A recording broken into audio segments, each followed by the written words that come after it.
What are you doing with the tin star, boy? Redneck, what's that boy shit? Talking to the Rockridge sheriff. Blazing Saddles has been debated and cited for decades. Fans have long overlooked one detail. Not a deleted scene, cameo, or feud hidden behind the scenes. It's hidden on screen, so inconspicuous that even die-hard fans missed it. Are you insane? It's silly. All right, after arguing for 20 minutes, I was... Final confirmation from Gene Wilder. After seeing it, you view the film differently. What if the room's quietest performance made the most outlandish humor of its time work? One unnoticed scene tied the film together and wasn't in the screenplay. His unsuitable role, Hollywood veteran and Oscar winner Gig Young, played the Waco Kid in Blazing Saddles before Mel Brooks began filming. Young, a dignified actor, appeared ideal for the old gunslinger character. However, behind the scenes, things fell apart quickly. Young showed signs of concern on the first day of filming. Sweating, shivering, and slurring, he spoke. Some on-set thought he was method acting, but it was more serious. Young collapsed mid-morning from acute alcohol withdrawal. Production ceased. Because of a studio issue, Brooks required a substitute quickly. Instead of auditioning or negotiating with agents, Brooks called Gene Wilder, whom he trusted. After working on the producers, Brooks knew Wilder could perform under duress. It's astonishing how little Wilder knew before agreeing. According to Brooks, Wilder didn't request the screenplay, money, or character description, just agreed and flew out the next day. This wasn't career strategy. The favor between collaborators may have saved a picture from danger. Gene Wilder arrived on set in less than 24 hours, jet-lagged, but ready to play a role he'd never played. Wilder's rapid character control is nearly mythical. Most actors prepare for weeks or months. Wilder had hours. He assumed the Waco Kid's role like he'd lived in his boots for years before the cameras rolled. More than talent made his performance effective. It was his eagerness to participate in the pandemonium. His arrival saved the film and changed the character's tone. If Young had stayed, would the Waco Kid have been as dryly philosophical or quietly tragic? Who knows, but Wilder's take was instantly memorable. The question remains intriguing. Was Wilder intended for the role, even if the casting didn't indicate it? Brooks never called it fate, but he knew one thing. There was no going back after Wilder played the role. A last-minute recast created a comedic classic. The Waco Child wasn't backup. It set the bar for comedy subtlety. A manufacturing disaster-related phone call started it all. Wilder saved the job, but what he did next surprised everyone on set and changed everything. Gene Wilder's quiet performance as the Waco youngster was intentional. He deliberated before arriving on set. Mel Brooks said Wilder joined the production with one condition. He wouldn't portray the character for laughs.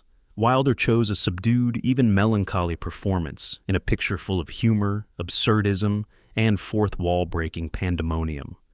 He wasn't a comic attempting to steal scenes, someone who understands contrast. Wilder never emphasized his lines or expressions. Instead, he leaned towards silence, giving the kid a serene gravity that let the craziness bloom.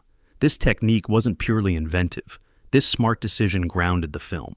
Mel Brooks later said Wilder's subtlety gave Blazing Saddles structure. The Waco boy was a ghost of the Old West, burned out, introspective, and somehow dignified, unlike Hedley Lamarr and Mongo, who pushed ridiculousness. The iconic jailhouse scene where the boy explains his trembling hands and lost nerve wasn't ironic. Wilder's weariness bordered on tragedy. It made the line hilarious and human. Without Wilder's internalization, the film's satire could have been farcical.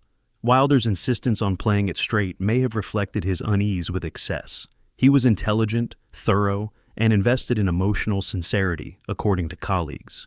In that way, the Waco boy embodied Wilder's philosophy of being a silent spectator.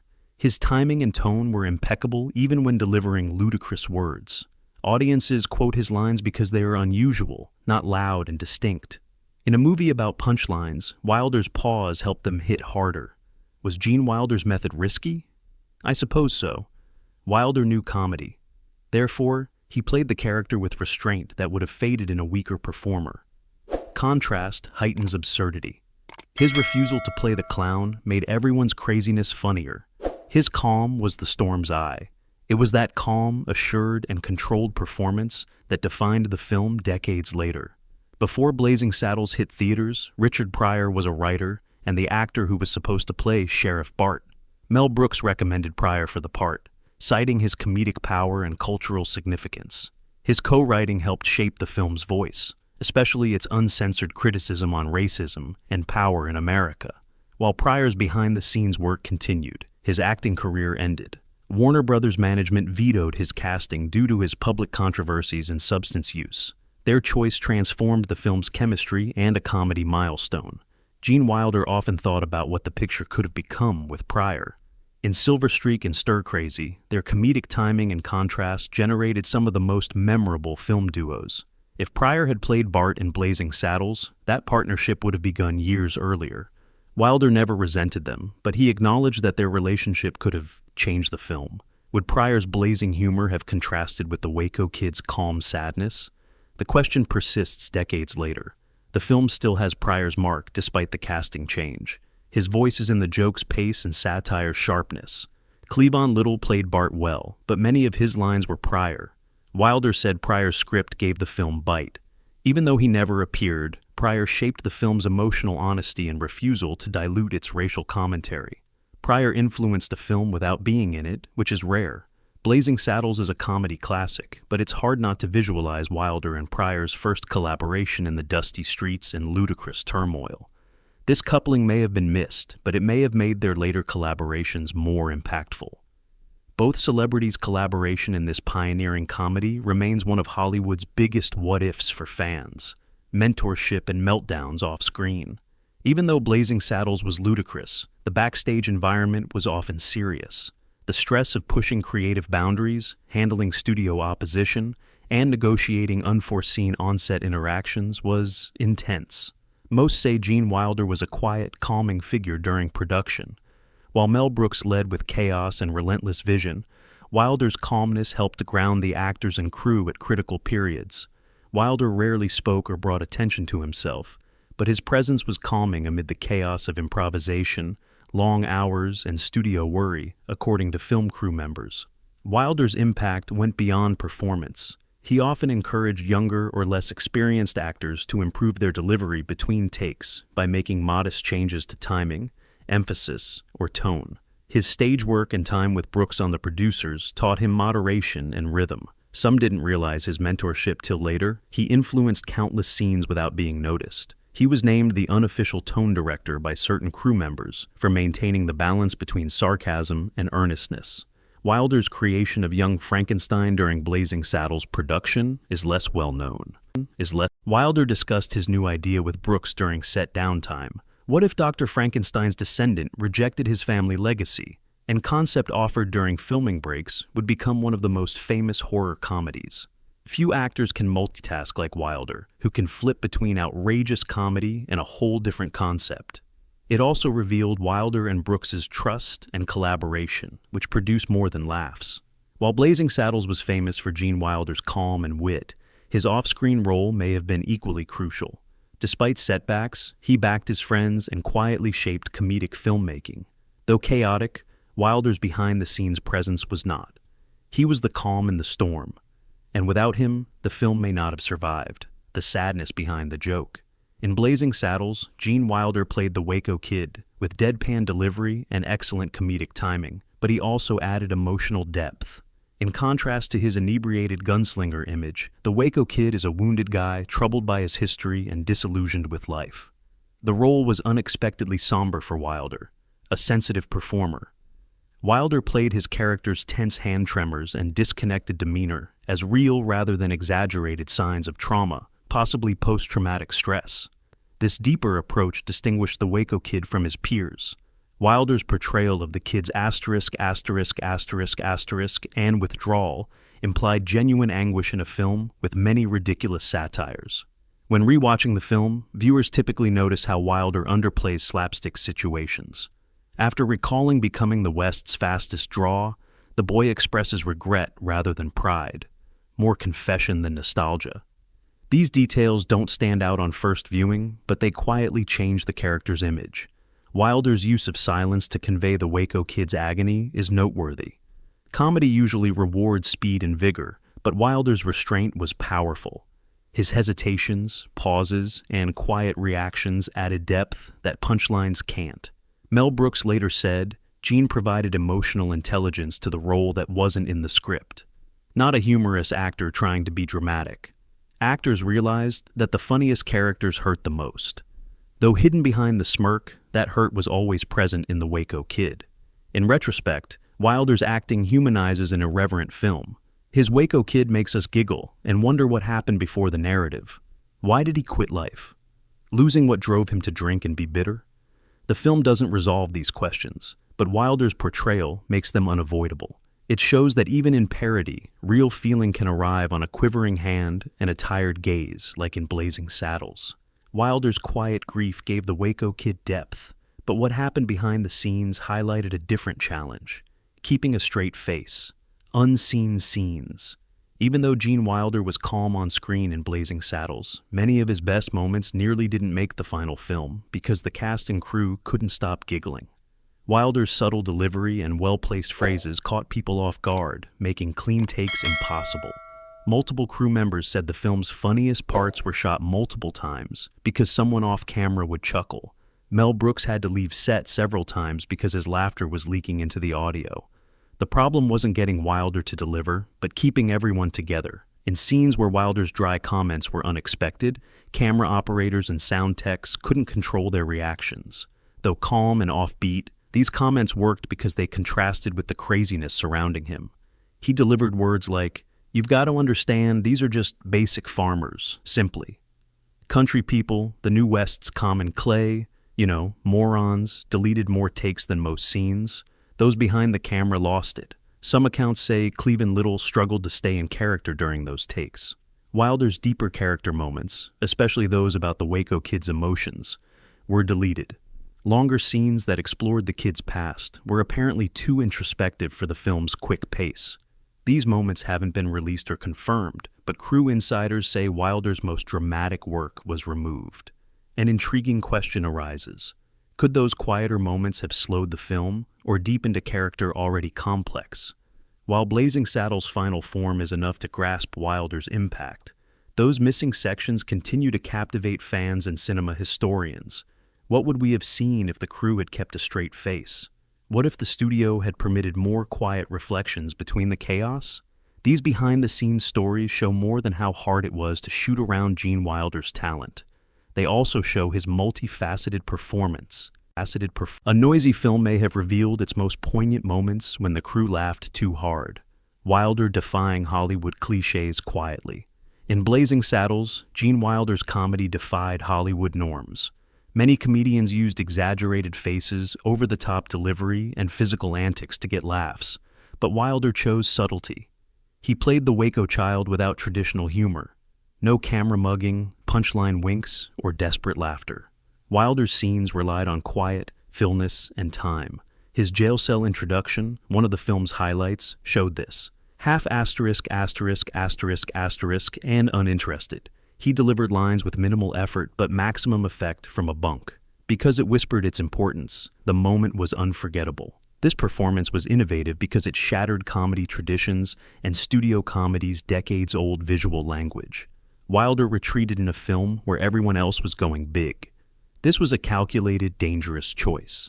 Comedy, especially in the 1970s, praised extroversion, but Wilder showed that restraint could be powerful with lines like, "Are we awake? Are we awake? We're uncertain."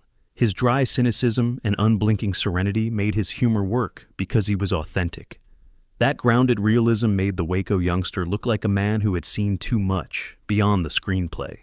This calm disobedience extended to Wilder's career philosophy.